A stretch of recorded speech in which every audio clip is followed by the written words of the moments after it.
Hey guys, welcome back to the channel.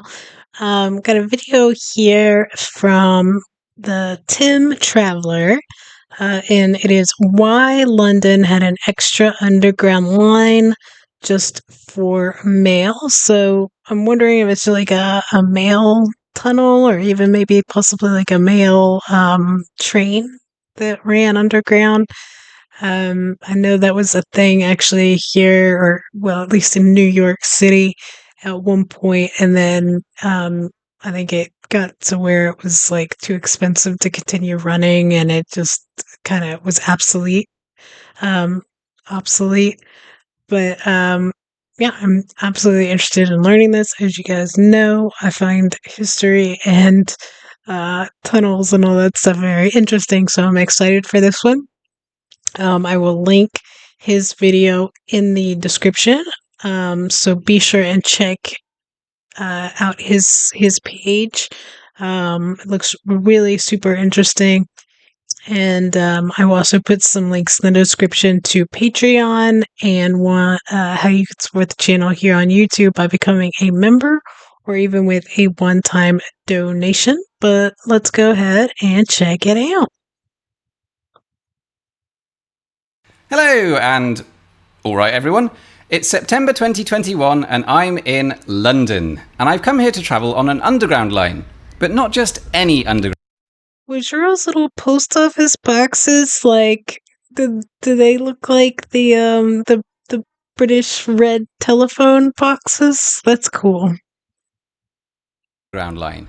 This is a line that many Londoners have never seen and don't even know exists.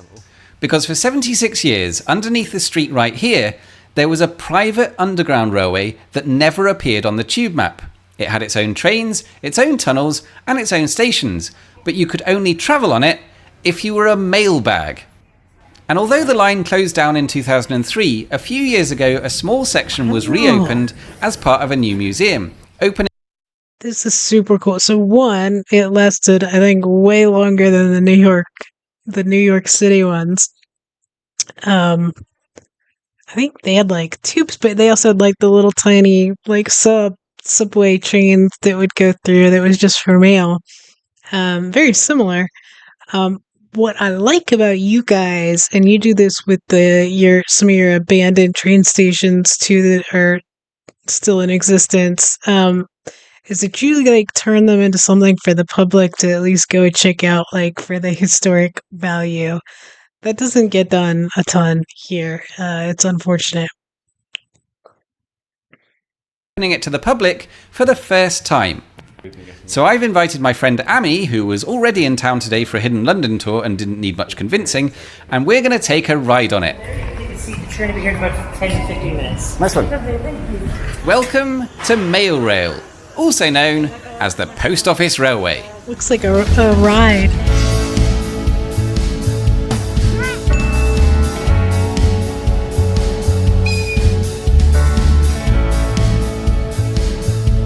This is great.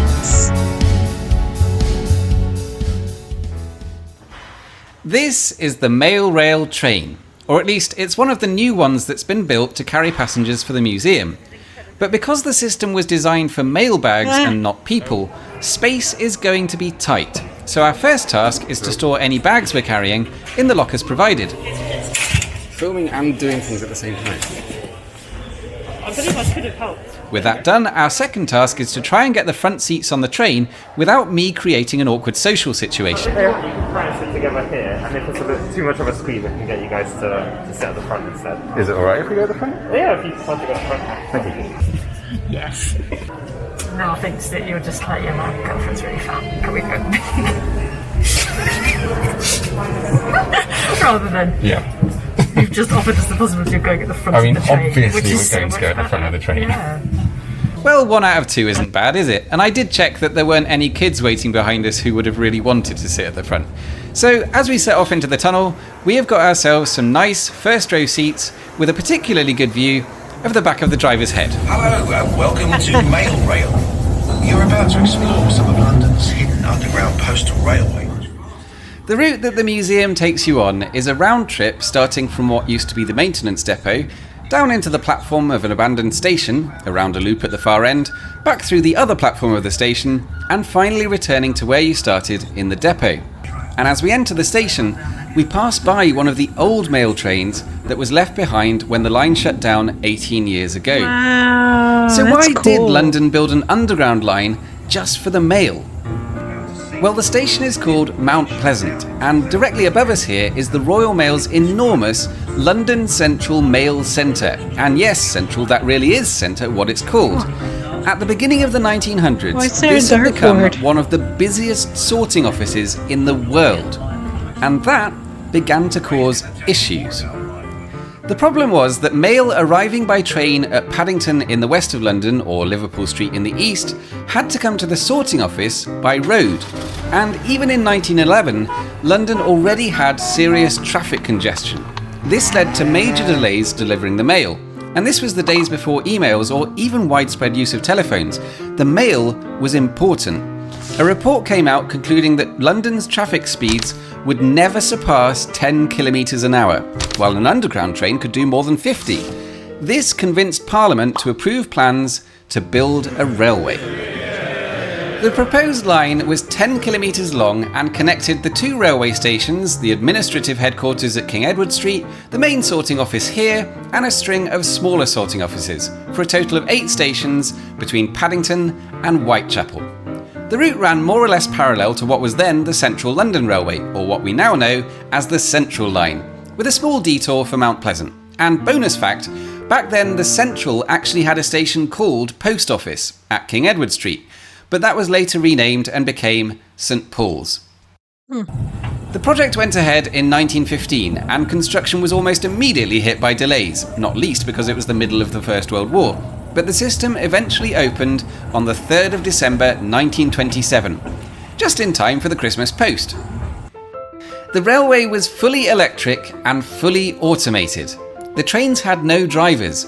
Everything was controlled centrally by operators using a switchboard. They were basically playing with a giant train set, although in later years this job was done by computers. And for 3/4 of a century, these weird little trains scuttled underneath London with no one on board, That's so quietly neat. getting on with the job of delivering the mail. A small army of battery-powered locomotives was on hand as backup in case of failures or faults. The drivers of these vehicles were among the very few people who ever got the chance to ride on the railway during its operation. I'm kind of jealous. I think this is so cool.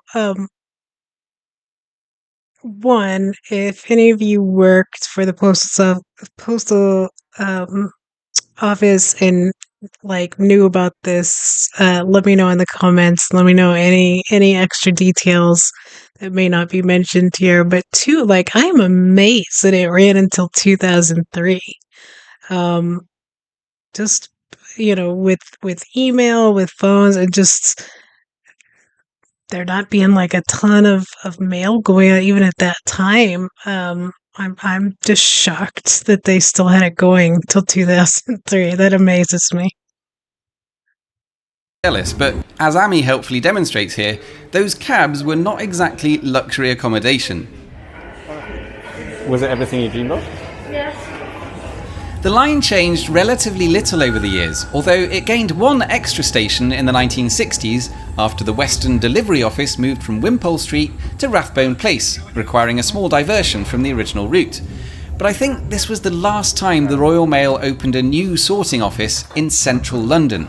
By the 1980s, economic pressures caused the pattern to reverse. And that was bad news for the railway. Offices started to relocate further out, to suburbs like Willesden and Bromley by Bow, and one by one, the central London locations were sold off for redevelopment, and one by one, the stations that came with them closed down too. When Whitechapel closed in March 2003, it left only 3 stations still open, and with the system now running at about a third of its original capacity, Mail Rail was simply no longer economically viable. 2 months later, on the 30th of May, the last train delivered the last parcels, the electricity was switched off, the workers went to the pub, and that was that. Wow. Or was it? Because the Post Office Railway was never completely abandoned. It was more what they call mothballed. The The Royal Mail was aware of the unique piece of industrial heritage that they had on their hands, and the potentially lucrative possibility of reopening it as a museum one day. So they kept a few employees down here over the years to perform a minimal level of maintenance and ensure that the tunnels remained safe and secure. See, that's the thing.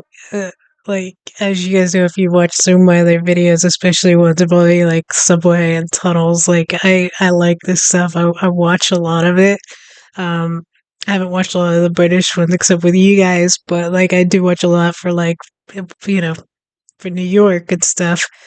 Um, and any of like the abandoned like tunnels, subways, even these mail things, like it seems like once they close them and seal them off and stuff, or make it so that like there's like one of the things I'm thinking of beyond just the mail in New York. There used to be a walkway. They're talking about reopening it now, but it got really dangerous, especially the 70s and 80s. Terrible things happen down there, especially to women. But like there's nobody going in there like upkeeping stuff, cleaning anything. Like if you manage to see more current pictures, like people sneaking down there, like maybe the few maintenance people there might be that have had to go through it just like construction wise to do construction in other areas, like it is so dilapidated that like now that if you want to they're like I said, they're talking about reopening it. This was attached to like Gimbals in New York. Like it's just going to cost millions and millions of dollars because they didn't do the bare minimum to just try to keep things like decent. Like it's crazy to me to have spent as much money was spent on something like that and then just like not do even the bare. It's just going to cost you more money. It's crazy to me. And although only the small section at Mount Pleasant has been returned to working order for the museum, the whole system is still here. The tracks still run all the way to Paddington in one direction and Whitechapel in the other. So if you've got a few million in the bank and you fancy your own private underground line, why not send them a letter?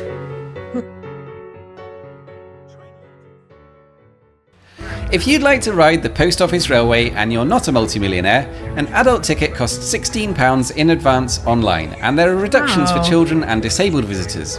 Your ticket includes one round trip on Mailrail, plus a year of unlimited access to the Postal Museum across the road. Accessibility on Mailrail itself is unfortunately limited. You'll need to be able to lower yourself into the train and, in case of an evacuation, get out of the tunnel. Alternatively, a virtual version of the ride is available. And as always, thank you all for watching, and I will see you soon. That was a great video. I really enjoyed that. I wouldn't mind watching some more of Tim's videos. I thought that was fantastic. Really well done. I hope you guys enjoyed it as much as I did. Like I said, go check out his channel if you haven't done so already. Don't forget to like, subscribe, share, hype, all that jazz, and have an awesome day.